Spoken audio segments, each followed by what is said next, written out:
Hi everyone, this is my pool plan for the upcoming first half of November 2020, and I'll be covering based on the infographic that you see on the left hand side, which will cover the banners and events where Warrior of Light will be synergy.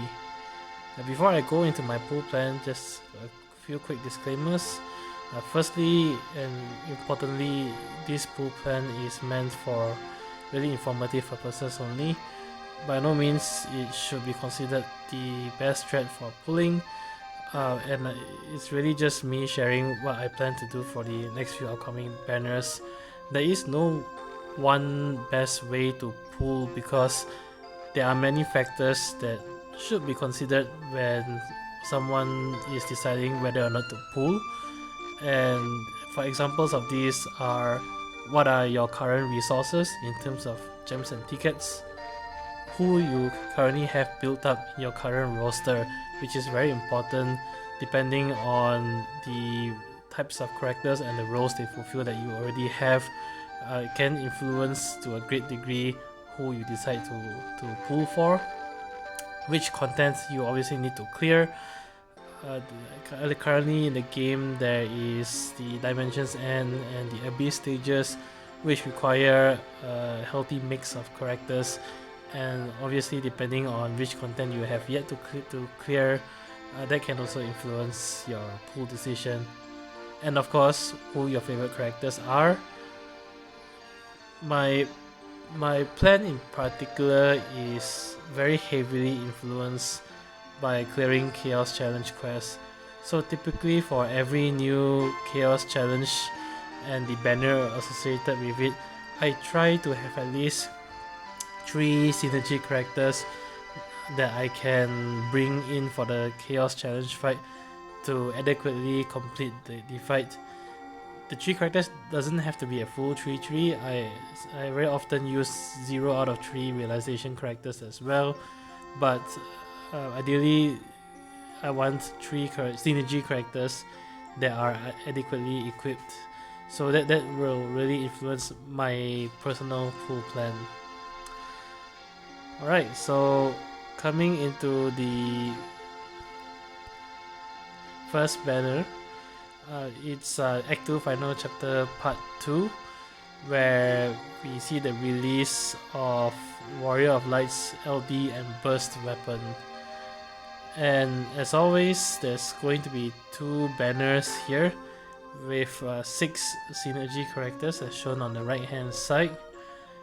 So my pool plan for this is to aim only for Warrior of Light's LD weapon, which is featured on both banners. So among both banners, I will actually be pulling on the one featuring Ida, Aegis and Sync. And the only reason for that is I'm only missing Sync's EX weapon out of all 6 characters you see here.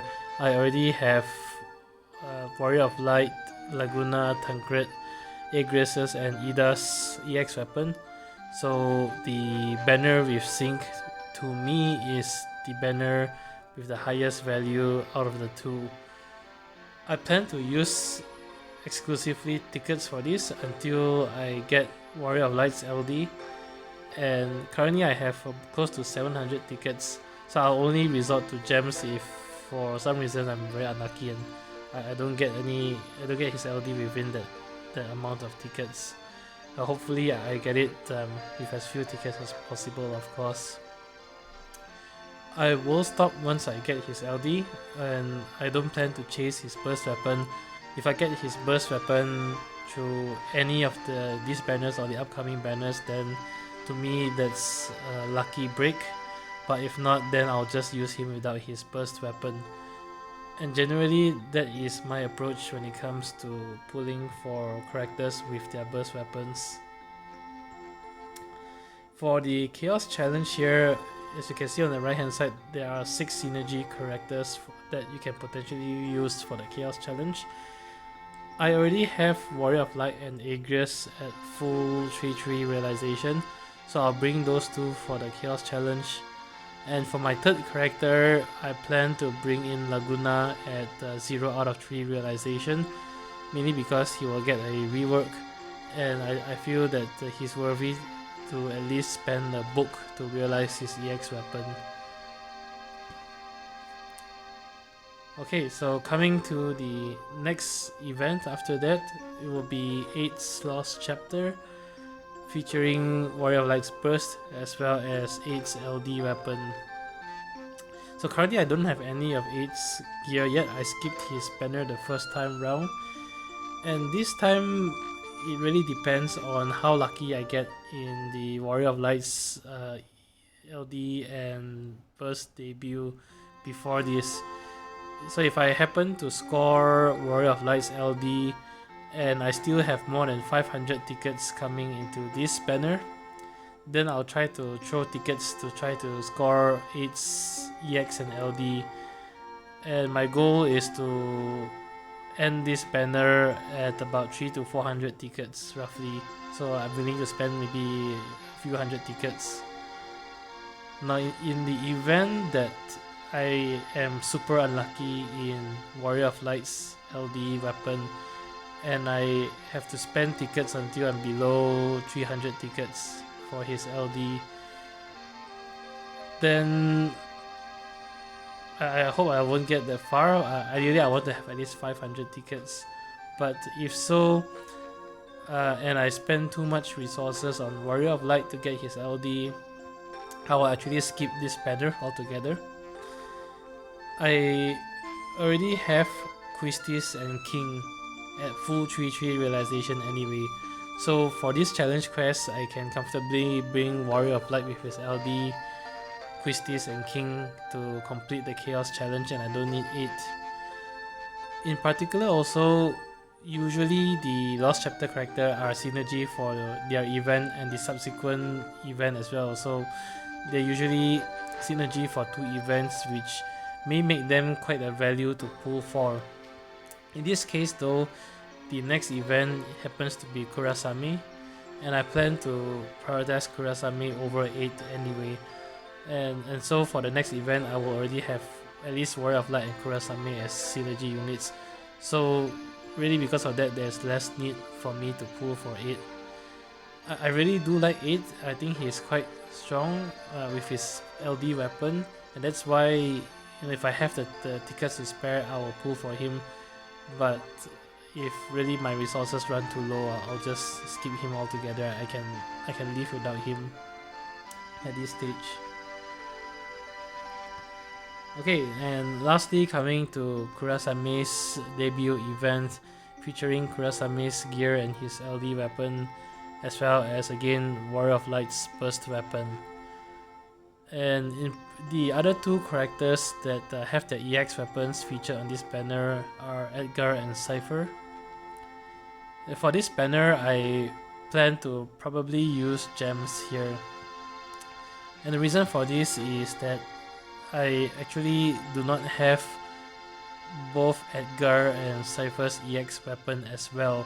And of course, coming to this banner, I need to actually get all of Kurasame's gear, his 1535 EX and LD weapon. So I think this is for me personally a value banner to use gems on, because there are really quite a lot of different gear that I want to pull for on this banner. And I will stop once I get Kurasame's EX and LD, and obviously his 35 CP weapon as well. Along the way, I hope to at least get 1 copy of Cypher or Edgar's EX weapon. And for the challenge quest, I will use Warrior of Light, Kurasame, and either Edgar or Cypher. If I happen to get 8 from the previous banner, then I'll use 8 as my 3rd character, but I don't think I'll be that lucky, and it's probably more likely that I will be skipping 8, just depending on my ticket resources. So once again, for Kurasame's event, for the Chaos Challenge, I will be using Warrior of Light, Kurasame, and either Edgar or Cypher, depending on whose EX I get, and I will only be using them, one of the 2 of them, at 0 out of 3 realization. Between the two, I hope to get Cypher more than Edgar, mainly because Cypher is a bit more up to date than Edgar. At this point of the game, Edgar is really outdated. So it's going to be a 6 ingot team for me for this Chaos Challenge. So that's it for the first half of November. In summary, my plan is to throw tickets for Warrior of Light's LD weapon. And I'll throw tickets for 8 if I have roughly 500 or more tickets remaining in my stash after Warrior of Light. And I can probably bring it down to about 300-ish tickets or so. And I'll be using gems for Kurasame. That's it for this pool plan. As always, if you enjoyed the video, please hit the like and subscribe button or leave a comment sharing your pool plan. Until then, I'll see you in the next video. Bye bye.